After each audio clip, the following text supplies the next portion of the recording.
Hello everyone, Vijay back with another how to play. Today we're looking at how to play Inflation by Taiki Shinzawa, doing a bit of a double header here with two games from Taiki.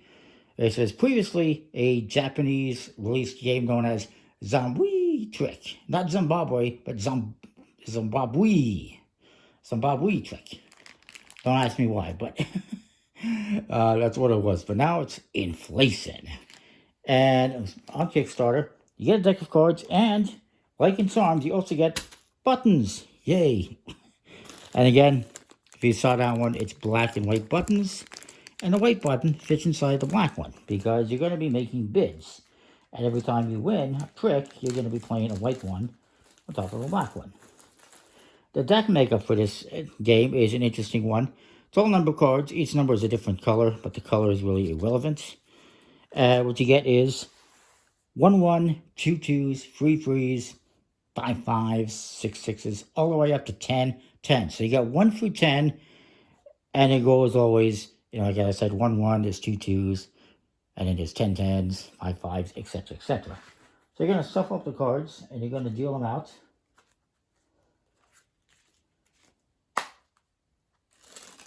This game is all about simulating hyperinflation. And, excuse me.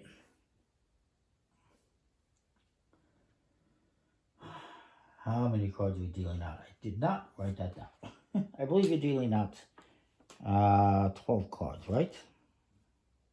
Yes. Sorry, my apologies. This is, again, 3 to 5 players. I'll just show you with 3 players.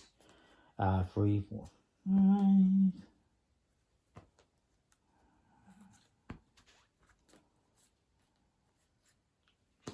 Bear with me a second.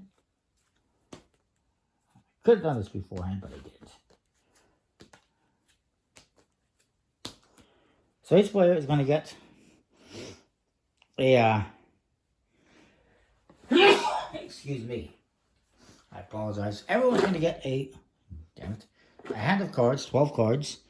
And you're going to look at that, and you're going to make a bid based on what you got, on how many tricks you think you're going to win. And it's almost maybe going to be more of a bit of a guess. There's no trump or anything like that. You're going to look at them, perhaps look at how many high cards you got. I've got quite a few. So maybe I think I'm going to win 5. And then we'll just say, no, this guy says, I think I'm going to win 3. And this guy says, I'm going to win 4. So, one person will lead. You can choose who you want to be the leader. We'll say I lead. And I will play a card. Let's say I play a 9. Everyone must follow that number. It is a must-follow game. So if other players have a 9, they must follow. This guy has a 9, so he will play a 9. This guy also has a 9, so he will play it. Whoever plays the latest number wins the trick. So this guy already won a trick. He's going to take a white button, put it inside of the black button. Now he's going to play another card. He's going to play this to the left of this 9. And let's say he plays a 5, making 59. So it's my turn. I have a 5, so I have to play a 5. This guy's going to go. He does not have a 5, so he's going to play a different number. He can play a different number, and he'll play a 7. So since he played the highest number, 79, he wins the trick. And he's going to lead the next one. Maybe he decides to lead with a 7. He's got lots of 7s, so maybe nobody else has 7s. This guy does, so he must play. So he's got 779, 759. And then this guy, me, I'm going to do the same thing. So again, he wins the trick because he has the highest number. Let's say he plays a 10. I want to show you the 10. Now, you'll play a 10 here, and you get 10,779. This guy has a 10, so he must play it. And as do I. So he'll play 10s. And again, he wins the trick. So he's going to lead the next one.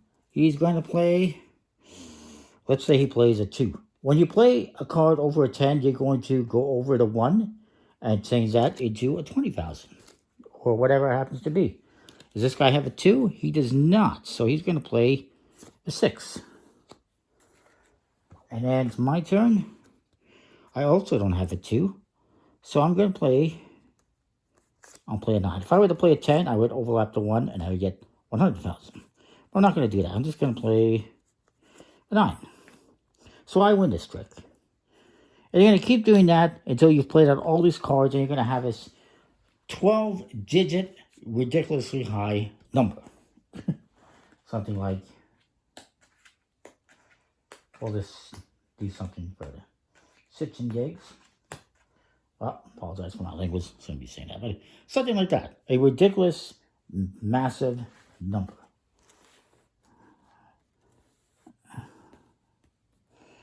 Everyone's going to have this massive number in front of them by the end of the game. You're going to play all the cards.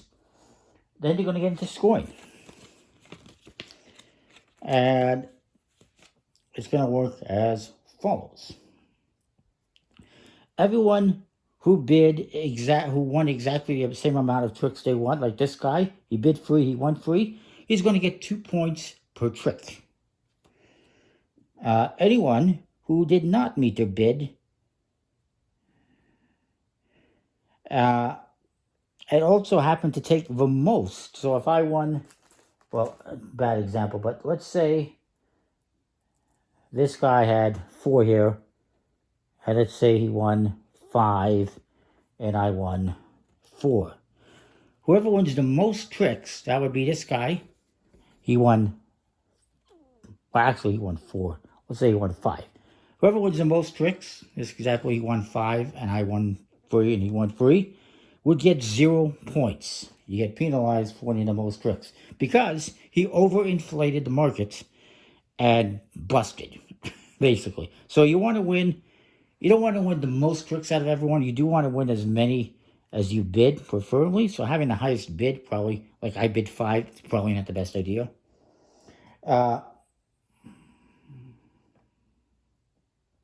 If there happens to be a tie, let's say we both won 4, we would each get 0. Any other player who did not win the same amount of tricks as their bid earns 1 point. So if this guy busted, he won 5. I bid 5, but I only won 3. I was not exact.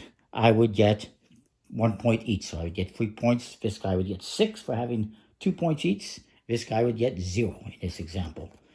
That's how the game works. It's pretty interesting. You will play as many hands as there are players. So 3 rounds in a 3-player game, 4 rounds in a 4-player game. It is a 3 or 4-player game, specifically. And you will rotate the player on the table. It's a pretty interesting, unique trick-taking game. I like it. And it comes with buttons, which is just very unique. So that is that. Comment, like, subscribe, and know what you think. That is inflation. We'll see you next time more. Thanks for watching.